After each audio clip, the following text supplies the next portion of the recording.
Hello everyone, physics educator channel में आपका स्वागत है। आज अपन स्केलिंग एंड सुपरपोजिशन पर बेस्ड पहली प्रॉब्लम सॉल्व करेंगे।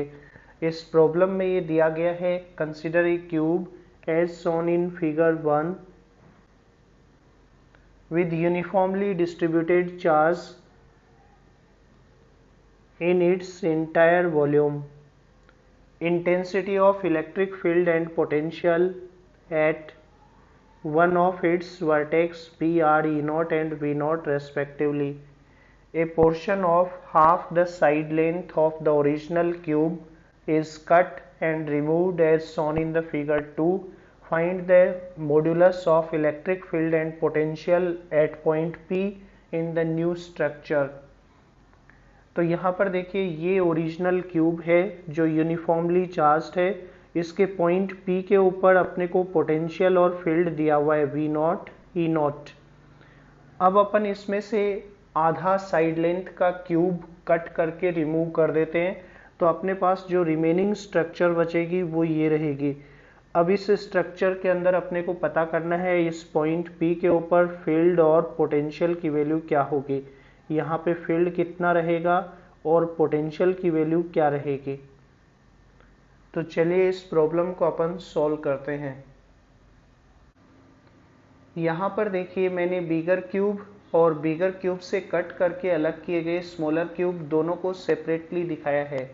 दोनों ही क्यूब के लिए वॉल्यूम चार्ज डेंसिटी रो है।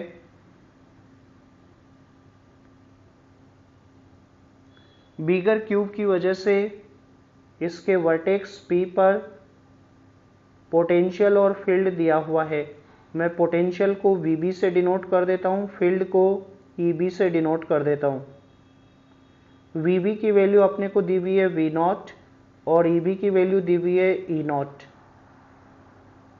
अब अपने को स्मॉलर क्यूब की वजह से वर्टेक्स P पर पोटेंशियल और फील्ड पता करना है। मैं पोटेंशियल को VS से और फील्ड को ES से डिनोट कर देता हूँ। अपने को VS और ES की वैल्यू फाइंड आउट करनी है। तो यहाँ पर देखिए, अपने को क्यूब की वजह से उसके वर्टेक्स पर ना तो पोटेंशियल का फॉर्मूला पता है, ना ही फील्ड का फॉर्मूला पता है। लेकिन अपने को ये पता है कि ये दोनों ही क्यूब सिमिलर क्यूब हैं। इनमें केवल साइड लेंथ का अंतर है।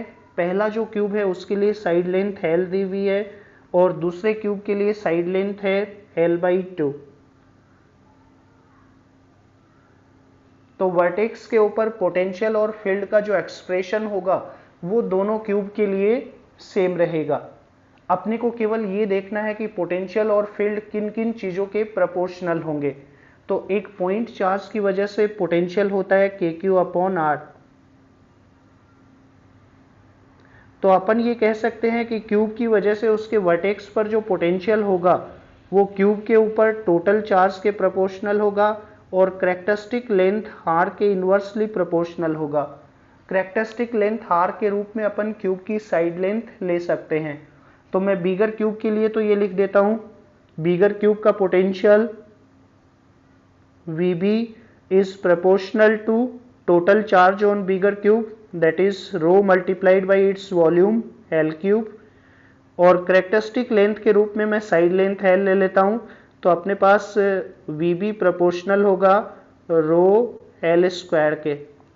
इसी तरह से अपन स्मॉलर क्यूब के लिए ये लिख सकते हैं VS is proportional to smaller cube के ऊपर टोटल चार्ज है रो इंटू L/2 क्यूब। और स्मॉलर क्यूब के लिए कैरेक्टरिस्टिक लेंथ इसकी साइड लेंथ L/2 होगी।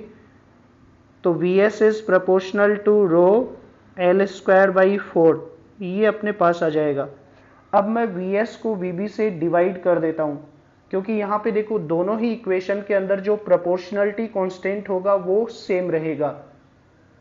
तो VS को VB से डिवाइड करें तो अपने पास ये आएगा VS/VB इज इक्वल टू 1/4।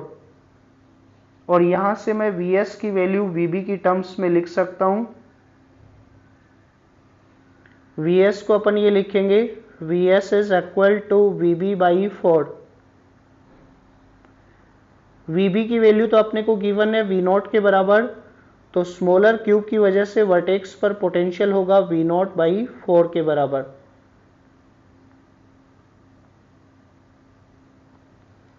अब मैं स्मॉलर क्यूब की वजह से वर्टेक्स P पर फील्ड पता करता हूं। तो फील्ड के लिए भी अपन ये कह सकते हैं एक पॉइंट चार्ज की वजह से फील्ड ये होता है r डिस्टेंस पर KQ/r²। क्यूब की वजह से उसके वर्टेक्स पर फील्ड क्यूब पर टोटल चार्ज के प्रोपोर्शनल होगा और कैरेक्टरिस्टिक लेंथ के स्क्वायर के इन्वर्सली प्रोपोर्शनल होगा। तो मैं बिगर क्यूब के लिए तो ये लिख सकता हूं EB is proportional to bigger cube के ऊपर charge which is rho into L cube upon L square. ये आ जाएगा रो इंटू L के बराबर। और स्मॉलर क्यूब के लिए field ES is proportional to smaller cube पे total charge rho L/2 cube upon characteristic length L/2 का स्क्वायर। तो ये आ जाएगा रो इंटू L/2। और अब अपन ES को EB से डिवाइड कर देते हैं। जब ES को EB से डिवाइड करेंगे तो ये आ जाएगा ES upon EB is equal to 1/2। यानी स्मॉलर क्यूब की वजह से उसके वर्टेक्स P पर फील्ड ये होगा EB/2। EB की वैल्यू E0 के बराबर है, यानी मैं ES को ये लिख सकता हूं ES इज E0/2।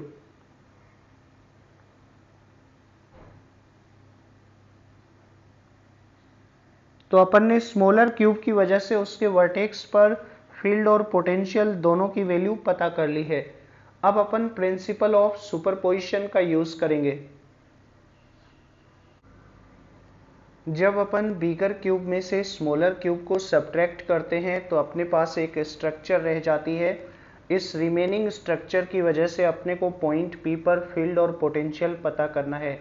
तो रिमेनिंग स्ट्रक्चर की वजह से P पर पोटेंशियल मैं ये लिख सकता हूँ V is equal to bigger cube की वजह से P पर पोटेंशियल माइनस स्मॉलर क्यूब की वजह से P पर पोटेंशियल।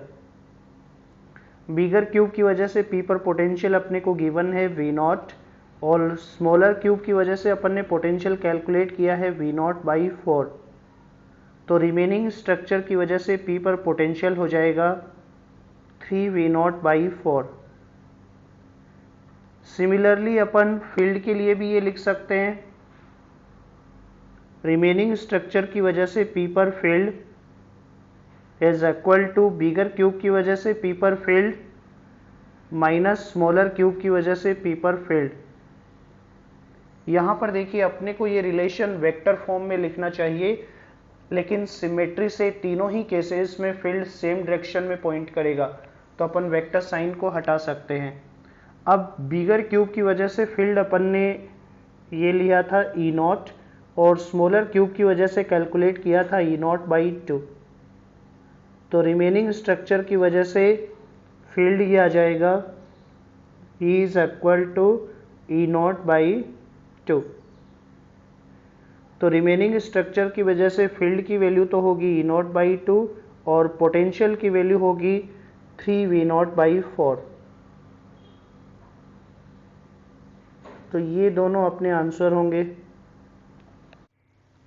फ्रेंड्स, स्केलिंग और सुपरपोजिशन पे आज मैंने पहला प्रॉब्लम लिया है। I will make a series of videos on this topic. मैं आशा करता हूँ कि आज का वीडियो आपको अच्छा लगा होगा। अगर आपको ये वीडियो पसंद आया है तो प्लीज़ लाइक एंड शेयर, और अगर आप नए हैं तो फिजिक्स एजुकेटर चैनल को ज़रूर सब्सक्राइब करें।